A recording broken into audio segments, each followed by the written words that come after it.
Hey guys, History Gurus here, and in this battle, actually, in this video, I'll show you two battles.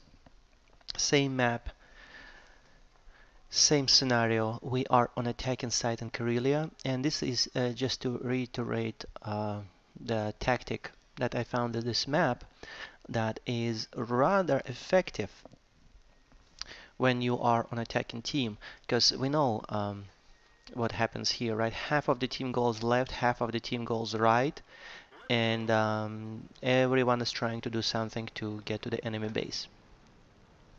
Ideally, everyone would go the same side, which never happens in the public battles. So now we have the hill, and generally in assault mode, there are always few enemy tanks going to the hill to camp there. And there's nothing wrong with that. It actually can be quite effective if you have a couple of tanks with good sniping guns sitting on the hill, because chances are they'll be able to do quite a lot of damage in most of the battles. Its important piece is don't overdo it. Don't have too many tanks here. Like 2 tanks is generally sufficient. One on the left side on the hill, one on the right on the side of the hill. The defenders, when the scenario was just released by Wargaming, when it was brand new, people quickly discovered on defending side the square on F7 and E7, like with the PZ4 and Cromwell, and they were able to annoy the heck out of attacking team shooting in the sides. That strategy is not as effective anymore because all people know about that thing, right? And this is what I'm doing, guys. Usually I don't camp on the hill. Usually I slide off the hill in the middle. And I used removed speed governor on this tank to make it faster. I have a problem. I always forget to turn it off in time, and I don't know. It usually harms me more than helps. But anyway, I had to use a repair kit to repair engine. So I'm going to help to smoke those tanks that thought it was a good idea to be an F7. And Cromwell is the best guy in their team. So we're going to have to deal with them.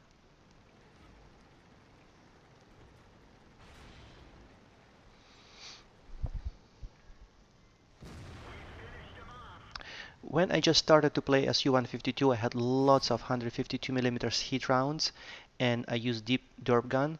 But then when I ran out of hits, I tried to decide to use its 122 gun, and I actually found that I like it much better. It's not really a sniper gun, but the rate of fire is fast, and it can deliver quite a punch. It's basically same gun that KV-1S has, but much faster fire rate. Well, now another reason that I slide down the hill, it's not only about helping and getting rid of the guys sitting here on F7. It is also due to the fact that you can advance in the middle towards enemy base if you're careful enough. And the locations where the Hellcat sits on the camp on the hill, his firing range is not far enough from there to reach all the tanks around enemy base. Like if you see circle on my minimap, I think it's the maximum viewing distance. But you can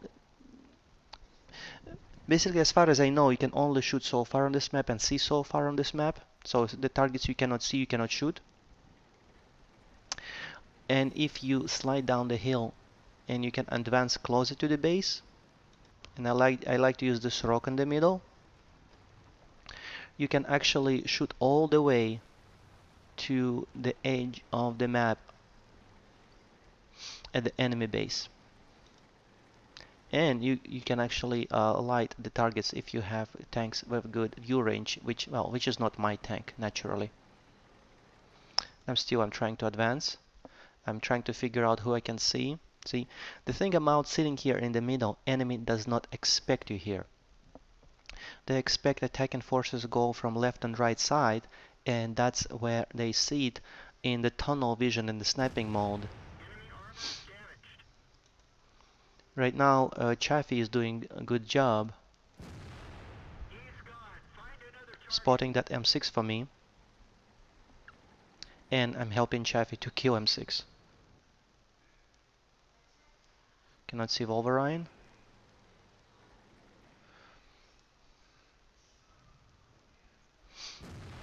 Boom. Panther certainly did not expect me.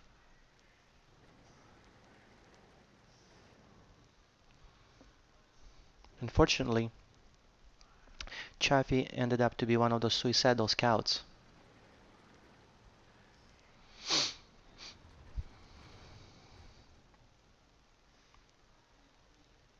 Good thing about Russian tank destroyers, they have a great camo value. So if you're careful and approaching behind the bushes, chances are you can be stealthy getting to the base. And don't advance to the base too early, especially on the slow tank destroyer. In this video I want to show that this tactic can be valuable even on slow tanks, but be careful, don't advance until you actually have idea where the enemy tanks are. Many times you would sit behind that rock and just snipe most of the battle, because the battle won't be as easy to win as this one.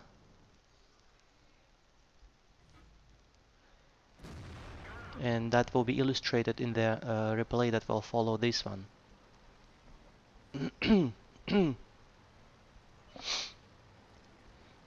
Because this is like almost too easy. Our team played well, our KV3 played well, and enemy lost too many tanks early in the battle trying to be too aggressive in F7. And the game is over. I'll show you after battle stats. And in a post-game report you can see I got the Top Gun and a whole bunch of other medals, mostly useless. And I was actually first on my team in damage done, as you can see, guys. It's again pretty good effective tactic to go middle and be careful enough not to get shot, but to deliver as much damage as you can. On different tanks you could have been doing spotting, but Russian tank destroyers don't have good spotting range, so I didn't do much damage upon detection. And now we're going to our second battle.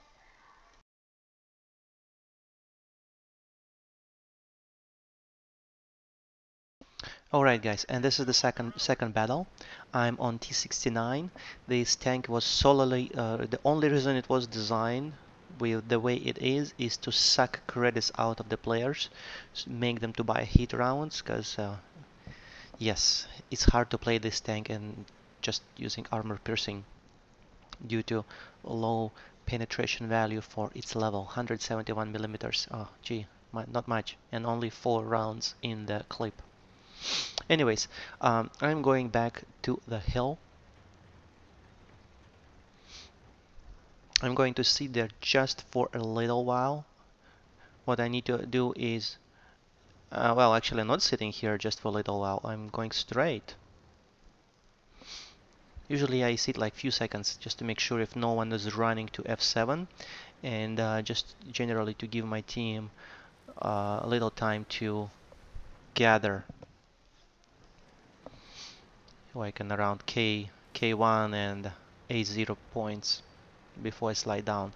But this is the rock I sit behind early in the battle. That's a safe place, generally speaking, from artillery fire.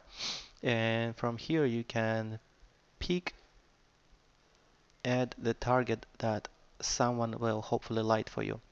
And this tank has view range, good view range, so at some point I will be able to hopefully spot tanks in the middle, right at the base, when I peek, when I feel it's safe picking. I hate what our PZ38NA is doing. So instead of spotting, he is absolutely uselessly sitting in the hill. Now I'm trying to peek just a little, see if I can see anyone. And I think I spotted the tiger. But I really want to help guys on the right. And the expense that someone will start shooting at me because tiger has great view range too, and chances are he spotted me. Uh, but the thing is, nobody is looking at this direction early in the battle, so artillery, it's guaranteed artillery is aiming left or right, so I felt relatively safe shooting because it takes RT time to change and start aiming somewhere else. Now here I'm making a little, like not a little, I'm coming out too much, and this was early when I started grinding my T69, and I don't think in this battle I don't think I have Sixth Sense yet. Here, see, I got hit by that tiger, just as I was afraid I would.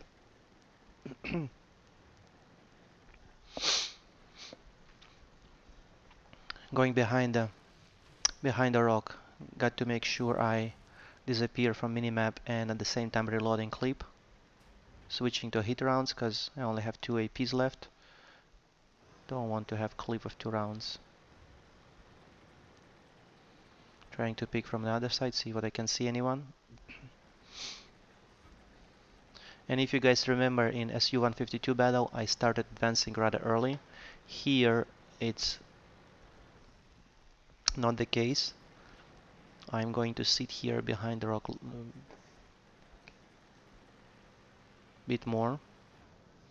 And right now I'm kind of passive. I do not participate actively in the battle. But you know what? I'm a tank. I'm a support tank. I don't have much armor. I cannot brawl. This is the job of this tank to be pain in the butt, appear from the place people don't expect you, unload your clip, and try to disappear again. Because if you go on T69 like in your face, enemy knows you have a clip, enemy knows you're dangerous. You will be a priority target pretty much for everyone. In addition to the case that you are dangerous, it's also plays the role that you are easy tank to kill, so everyone will start trying to shoot you. Here's artillery.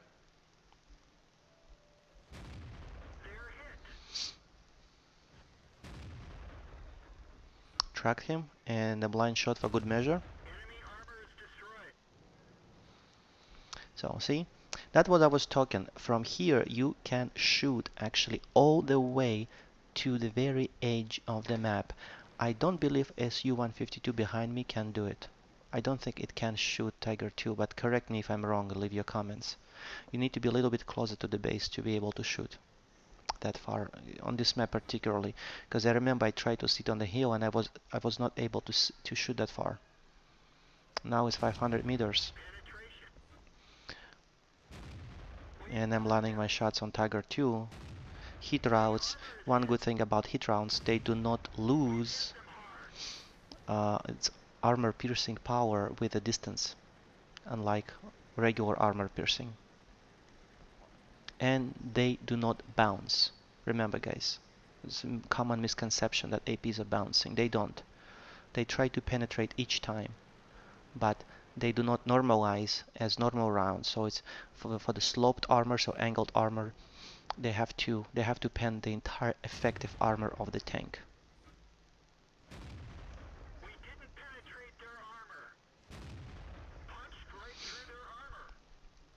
See guys, I was camping behind this bush, behind this rock most of the game, and I already have 2300 damage done.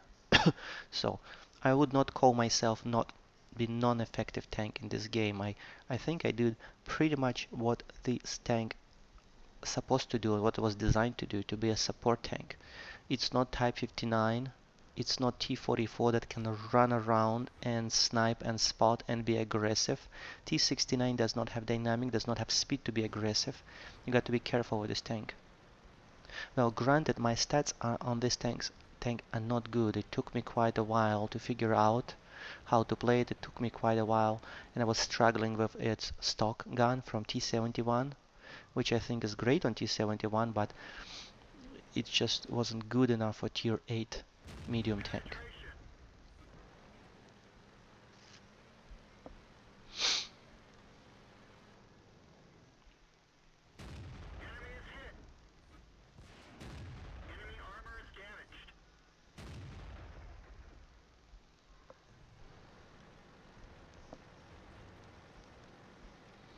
And guys, pretty much we won the game.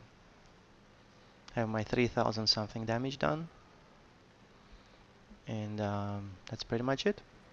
Hope you enjoyed the video. I'll show you post-game stats as usual, and the two replays we've seen in this video show you the effectiveness of going middle on Karelia Assault mode.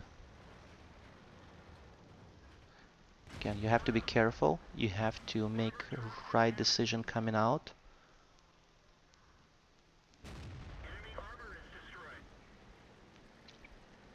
See you in the next video. And that's the post-game stat screen.